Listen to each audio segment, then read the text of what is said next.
Hello everyone, wishing you a wonderful day. Today, we're diving into a story filled with warmth, secrets, and emotional twists. What would you do if someone suddenly appeared and told you that the mother you believed had died long ago might still be alive? Stay with me as we explore this powerful journey of family, loss, and hope. And if you enjoy stories like this, don't forget to subscribe to the channel so you won't miss the next videos. Morning light spilled softly across the yard as a familiar hand lifted a glass of water toward Auntie Diep. "Here, drink some water." The voice was gentle, practiced, the kind of warmth that came from doing the same small acts of care every day without ever treating them like a burden. The bottle was opened for her. After the meal, her mouth was wiped clean with the same quiet tenderness. "You're full, right? Okay then, wipe your mouth and let's get going." Everything was put away neatly. Nothing rushed, nothing careless. "I'll put this aside for you. When you get home, you can drink it, okay?" Diep nodded. "Okay." The two of them stepped out into the garden together, into that familiar little world of soil, leaves, and hope. But as soon as Diep looked down at the carrot patch, her face fell. "The carrots still haven't really grown here," she said with a sigh. "And look at this. The worms ate all of them." The other person crouched down, looked over the patch, then pointed toward another corner of the garden. "There are more over there." It was such a simple exchange, but it settled over the moment like a quiet truth. Life rarely broke apart in grand ways. More often, it wore people down through little disappointments, a wilted leaf, a failed sprout, a row of vegetables eaten overnight.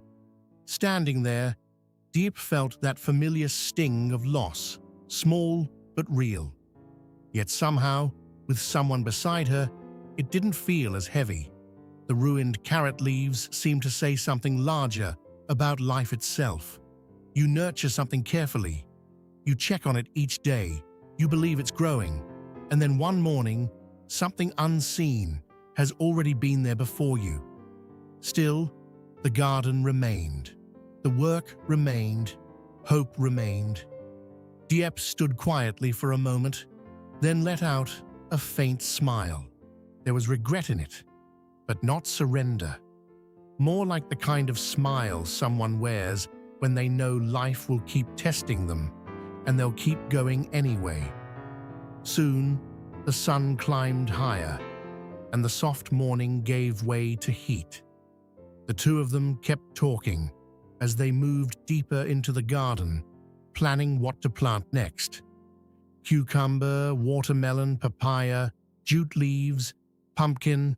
Right, those are the ones she said we should plant. They looked over the empty spaces and started mapping it out. "We'll plant pumpkins in these spots first, then watermelon. I think we can do the watermelon like this." Diep nodded, though sweat was already beginning to gather at her temples. "Next, we'll plant papaya. We'll do a few more later," she said, shielding her face from the sun. "It's too hot right now. Then we have to make the soil really soft first." Diep picked up a handful of seeds and squinted at them. "What seeds are these?" "Bean seeds." The air was scorching now, heavy and bright. The kind of heat that made every movement slower, every breath feel thick. But even in that harsh sunlight, the mood between them didn't collapse. They were tired, yes. Sweating, yes. But they kept talking about cucumbers, climbing trellises, watermelons spreading across the ground, pumpkins growing full and round. In that moment, the softened soil felt like more than just soil. It felt like preparation, like the quiet work people do before anything beautiful can happen. Before a garden can thrive, the earth has to be turned, loosened, worked through by hand. Maybe life was the same. Maybe hope only grew where people were willing to prepare for it, even under an unforgiving sun. Diep was exhausted, but she kept imagining the harvest anyway. Then, just as the rhythm of the day seemed set, a different sound entered the space. Footsteps, heavy ones. Mr. Juan had arrived. The companion quickly pulled out a chair. "Please sit down, sir." Then, just as naturally as before, they offered him water too. "Please have some water. Uncle, please drink some water." Diep looked at him with mild confusion. "What brings you here today?" There was something serious in his expression, something that didn't belong to ordinary conversation. Diep sensed it immediately. "You came here today to tell me the truth?" she asked. "What truth?" Mr. Juan drew in a breath and began slowly. "When I was young, I loved a girl named Diep. But because my family was poor, she left me and married someone richer." Diep frowned at him, caught off guard. "What does that story have to do with me?" The peaceful air of the garden seemed to shift all at once. What had been an ordinary day of planting and talking now felt strangely suspended, as if some old door had been pushed open without warning. Mr. Juan's voice grew heavier. "The woman named Diep, she is my biological mother." Diep stared at him. What are you basing that on? And besides, I remember my mother wasn't named Diep." He continued carefully, as though trying to place each word where it would hurt the least. "When you went to Hanoi for work, you accidentally met Diep, my biological mother. Later, after looking into things, you found out that Diep had a daughter named Diep, who had been living at Uncle Keen's house. That's why I came." Diep's expression hardened almost immediately. "Are you trying to separate me from James again?" Her voice sharpened, suspicion rising fast. "Because honestly, I don't believe that kind of coincidence.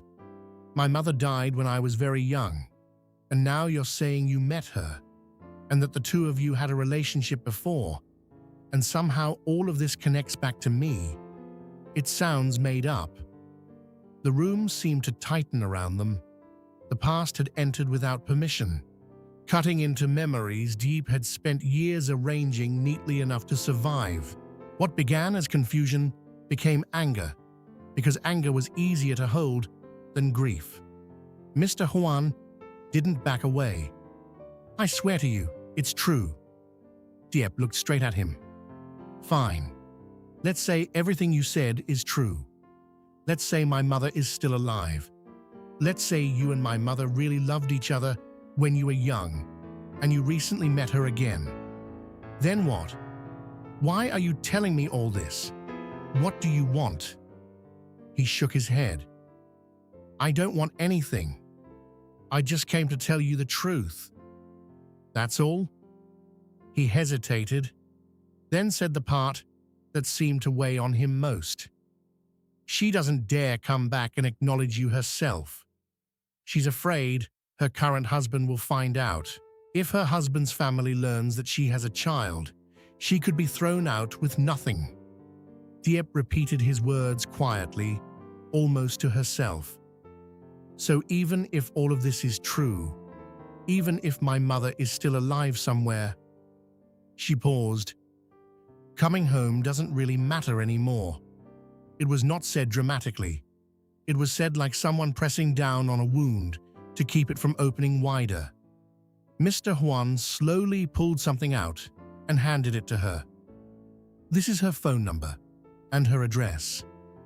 Diep took it, but her face remained still. "She'd be shocked to see you," he said softly. "But right now, she's too afraid to come here herself." The paper in Diep's hand suddenly felt heavier than it should have.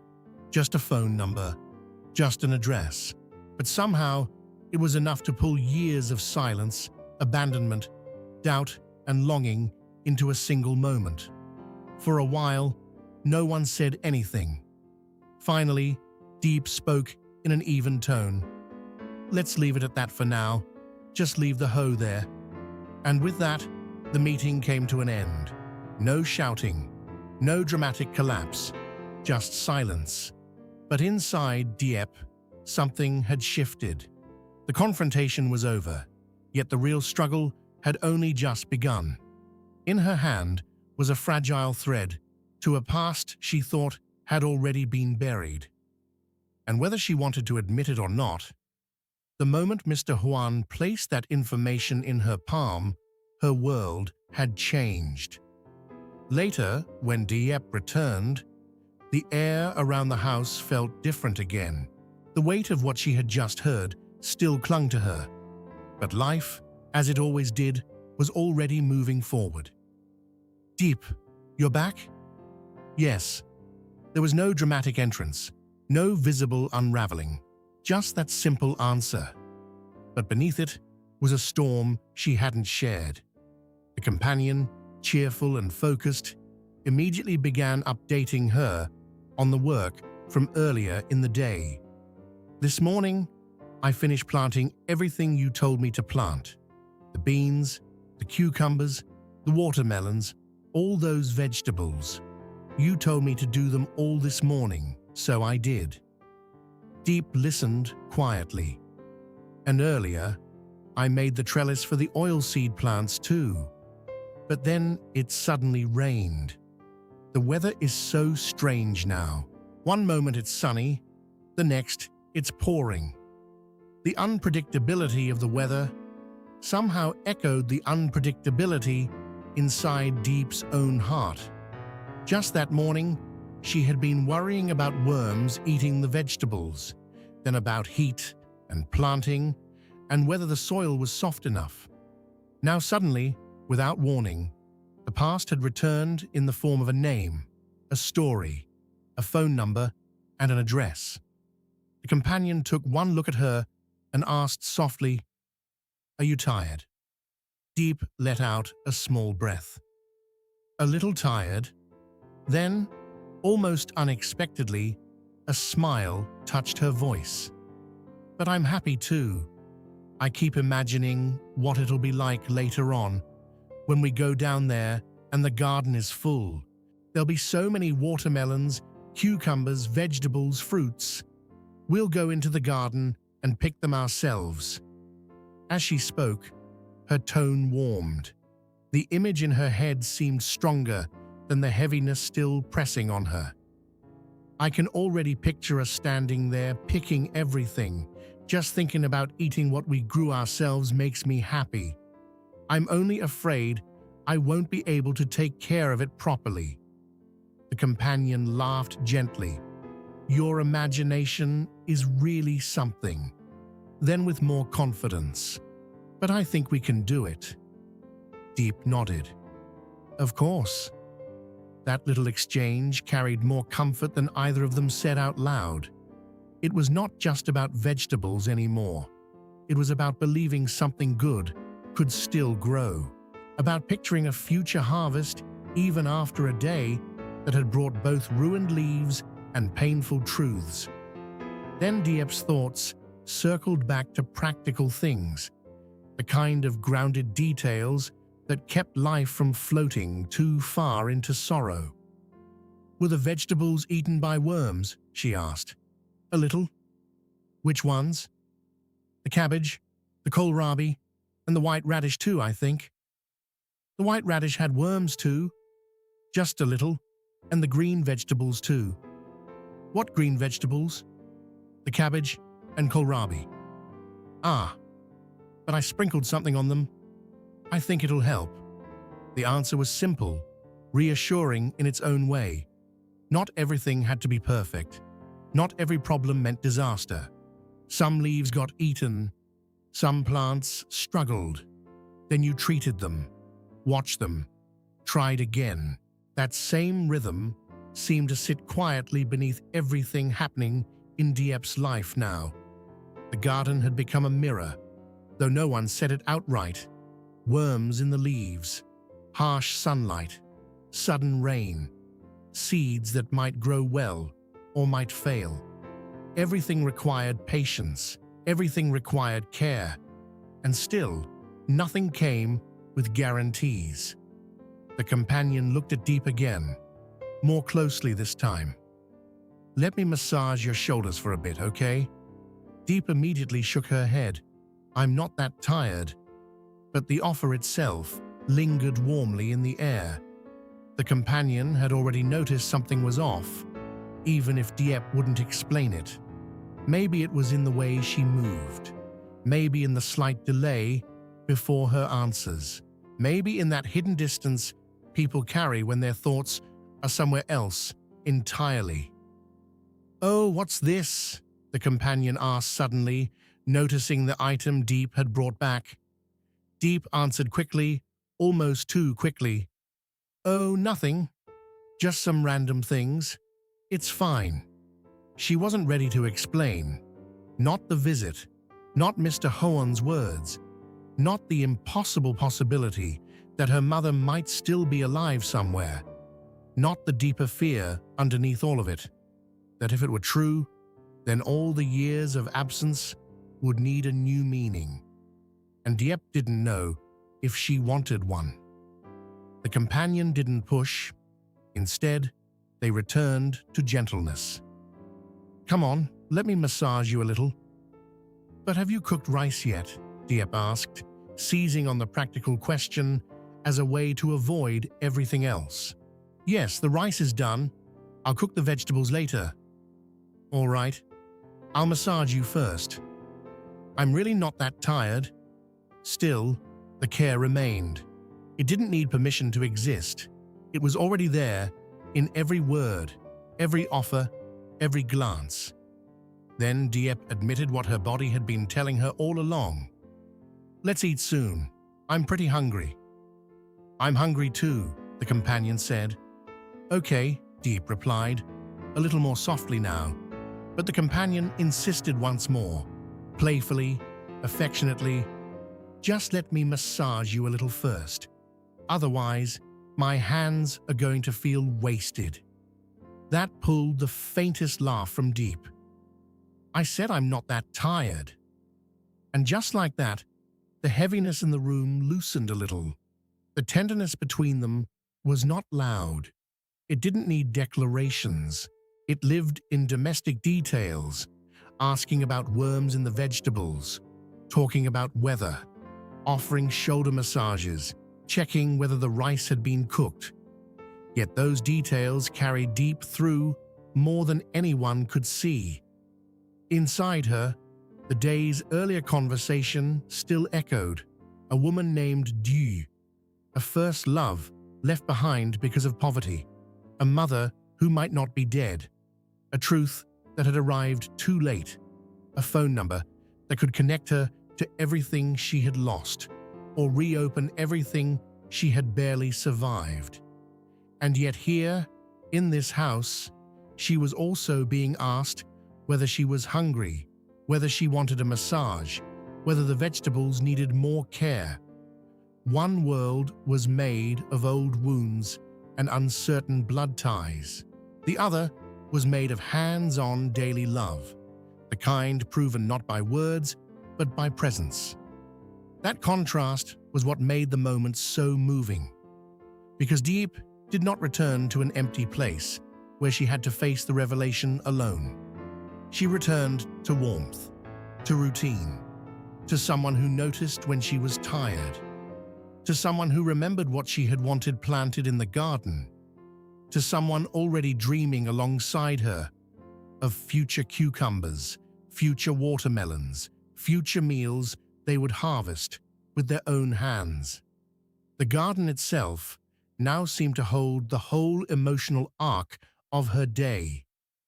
In the morning, she had seen the carrots eaten by worms and felt that sting of disappointment.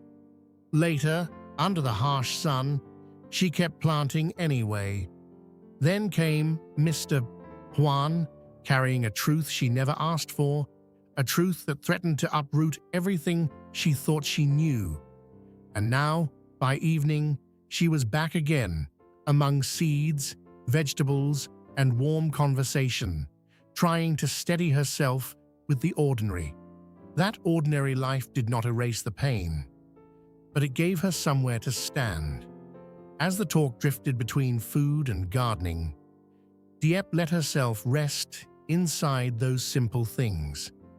The companion's voice, the mention of trellises and beans, the thought of vegetables ripening under better weather, all of it slowly drew her back from the edge of emotional chaos. For the first time since receiving the phone number and address, her breathing seemed to settle. Maybe she still didn't know what she would do. Maybe she wouldn't call. Maybe she would. Maybe she would keep that paper hidden for days, weeks, longer. Maybe she would stare at it at night when no one was around.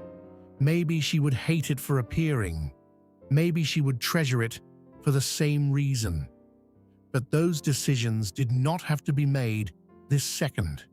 For now, there was rice to eat, vegetables to cook, a garden to care for, shoulders someone wanted to massage, rain to complain about, worms to treat, seeds to trust.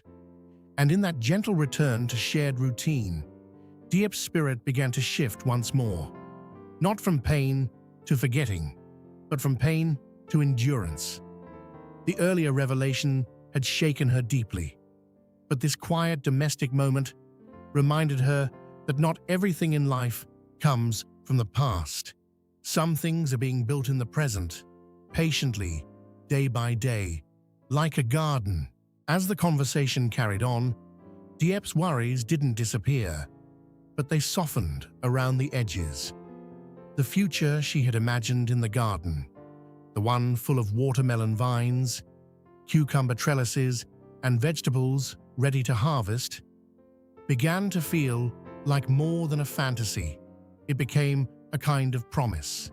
Not that life would be easy, not that the truth would stop hurting, but that there would still be room for tenderness, still room for care, still room for things to grow.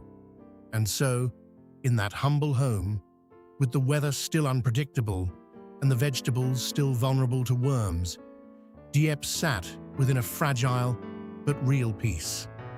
The day had given her disappointment, heat, shock, doubt, and ache, but it had also given her companionship, patience, shared labor, and love expressed in the smallest ways.